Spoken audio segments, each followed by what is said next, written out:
Haleluya, haleluya, haleluya. Shalom warga kerajaan. Senang sekali kembali berjumpa dengan saudara. Doa saya kiranya setiap kita tetap sehat dan tetap dalam pemeliharaan Raja kita yang sempurna. Haleluya. Nah, Bapak Ibu terkasih dalam Tuhan, di dalam serial Firman Tuhan hari ini, ya saya ingin sharing bahwa di dalam kehidupan ini, kalau kita dalam mengiring Tuhan itu adalah sebuah perjalanan. Nah, perjalanan iman ini Bapak Ibu terkasih dalam Tuhan, dikatakan dalam kebenaran firman Tuhan kita harus bisa mengakhirinya dengan baik. Nah, tapi seberapa banyak kita kalau berjumpa dengan orang-orang, dengan khususnya anak-anak Tuhan atau bahkan hamba Tuhan. Mereka berkata begini, Pak Pendeta, saya sudah ada umur, dari muda saya sudah melayani Tuhan. Wah, capek juga melayani Tuhan. Saya kasih deh tongkat estafet ke yang muda-muda, capek saya sudah. Saudara, apakah benar melayani Tuhan bisa capek? Haleluya. Ya, ada juga jemaat yang berkata, Pak Pendeta, ya saya itu udah lelah dalam mengiring Tuhan. Udahlah, saya sekarang yang penting hari Minggu datang ibadah berjemaat saja. Saudara, kadang-kadang kita mendapatkan realita dalam kehidupan ini, banyak-banyak hal-hal seperti itu yang kita dapatkan. Tapi benarkah kalau kita mengiring Tuhan kita bisa letih, kita bisa lelah, kita bisa capek sehingga kita menarik diri? Nah, saudara, mari kita lihat sama-sama dari kebenaran firman Tuhan yang saya ambil dalam Yesaya pasal yang ke-40 ayat yang ke-31. Demikian firman Tuhan. Tetapi orang-orang yang menanti-nantikan Tuhan mendapat kekuatan baru. Mereka seumpama Raja Wali yang naik terbang dengan kekuatan sayapnya. Mereka berlari dan tidak menjadi lesu. Mereka berjalan dan tidak menjadi lelah. Katakan amin. Haleluya. Saudara terkasih dalam Tuhan, di sini dikatakan bahwa orang yang menanti-nantikan Tuhan, mereka akan mendapatkan kekuatan baru. Artinya, memang betul dalam perjalanan kerohanian ini seseorang bisa lelah, seseorang bisa letih, seseorang bisa mendapatkan capek. Haleluya, ditambah dengan realita di kehidupan ini kita begitu banyak mengalami hal-hal yang seringkali tidak kita inginkan itu terjadi. Bahkan dalam pelayanan sekalipun. Tapi firman Tuhan katakan orang yang menanti-nantikan Tuhan, mereka akan mendapatkan kekuatan baru. Bahkan di sini dikatakan seumpama burung Raja Wali yang naik terbang dengan kekuatan sayapnya. Saudara tahu kekuatan sayap burung Raja Wali itu kalau sudah dua-duanya kepaksat gitu saudara.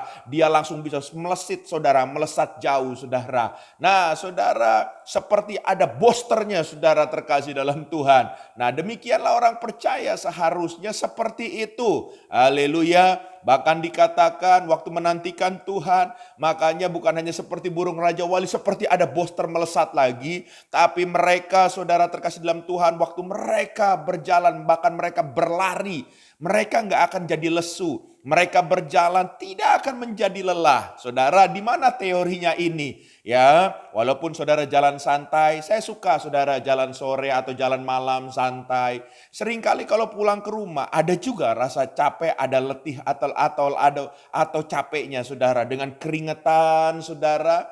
Tapi saudara terkasih dalam Tuhan, firman Tuhan katakan ini bahwa berlari tidak menjadi lesu, berjalan tidak menjadi lelah. Ada kekuatan waktu kita menanti-nantikan Tuhan. Katakan amin.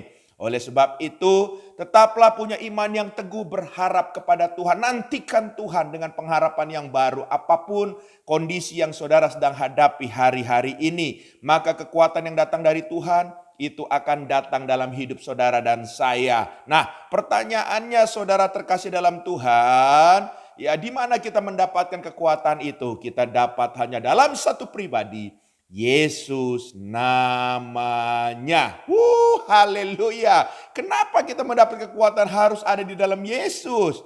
Ya, karena yang pertama Bapak Ibu terkasih dalam Tuhan, di dalam Ayub pasal 5 ayat yang ke-8 dikatakan, tetapi aku tentu aku akan mencari Allah dan kepada Allah aku akan mengadukan perkaraku. Wow, Ayub sedang menghadapi masalah, saudara. Bahkan dikatakan ini perkara, saudara. Tapi kalau saudara lompat Ayub 12 ayat 13 dikatakan begini. Tetapi pada Allah lah hikmat dan kekuatan. Dialah yang mempunyai pertimbangan dan pengertian. Artinya Ayub mengerti, saudara terkasih dalam Tuhan. Kepada siapa dia berharap, saudara terkasih dalam Tuhan. Bahkan kalau kita sinkronkan kepada Nabi Yeremia pasal yang ke-29 ayat yang ke-12 dikatakan, dan apabila kamu berseru dan datang untuk berdoa kepadaku, maka aku akan mendengar kamu. Wow, haleluya. Sekalipun Ayub sedang dalam masalah, dia mengerti dia berharap kepada siapa. Karena seperti Yeremia juga mengenal Tuhannya. Dia tahu waktu dia berseru, dia berdoa kepada segala sesuatu yang punya langit dan bumi, yaitu Yesus sang Raja. Saudara, dikatakan dia akan mendengarnya. Jadi hal yang pertama, kenapa kita harus berharap untuk mendapatkan kekuatan yang baru kepada Yesus? Karena hal yang pertama, hanya dia yang akan mendengar saudara dan saya. Haleluya. Haleluya. Menjeritlah kepada dia, teriaklah kepada dia, berdoalah kepada dia. Maka dia akan mendengar permohonan saudara. Haleluya. Hal yang kedua, mari kita lihat sama-sama dari Injil Lukas pasal yang pertama ayat yang ke-37. Di situ dikatakan, sebab bagi Allah tidak ada yang mustahil. Bahkan kalau saudara lompat dalam Filipi 4 ayat 12 dikatakan, aku tahu apa itu kekurangan, aku tahu apa itu kelimpahan. Dalam segala hal dan dalam segala perkara tidak ada sesuatu yang merupakan rahasia bagiku, bagi yang dalam hal kenyang maupun dalam hal kelaparan, baik dalam hal kelimpahan maupun dalam hal kekurangan. Wow, Rasul Paulus sudah mengalami masa-masa yang enak atau yang gak enak dalam hidupnya. Ya, nah oleh sebab itu seperti Lukas juga katakan, bagi Tuhan gak ada yang mustahil. Maka kalau kita lihat dalam kebenaran firman Tuhan, dalam Injil Matius 6 ayat 25 dikatakan, karena itu aku berkata kepadamu. Yesus ini yang bilang, apa dia bilang?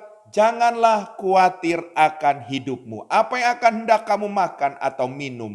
Dan janganlah khawatir pula akan tubuhmu, akan apa yang hendak kamu pakai. Bukankah kekuatan itu lebih penting daripada makanan, dan tubuh itu lebih penting daripada makanan? Katakan amin. Haleluya. Oleh sebab itu Bapak Ibu terkasih dalam Tuhan, 1 Petrus ayat 5 ayat yang ke-7 adalah jawaban. Dia katakan, serahkanlah segala kekhawatiranmu kepadanya, sebab ia yang memelihara kamu. Haleluya. Makanya hal yang kedua, kenapa kita harus menaruh keharapan kepada Tuhan untuk menjadi kekuatan kita? Karena dialah satu-satunya yang sanggup melakukan segala sesuatu. Apa yang saudara gak bisa kerjakan, saudara gak bisa lakukan. Apa yang teman-teman atau relasi saudara atau siapapun itu saudara gak bisa tolong saudara, tapi dia sanggup. Haleluya, haleluya. Hal yang terakhir, hal yang ketiga, ya, dia di dalam 2 Timotius 2 ayat 13 dikatakan, jika kita tidak setia, dia tetap setia.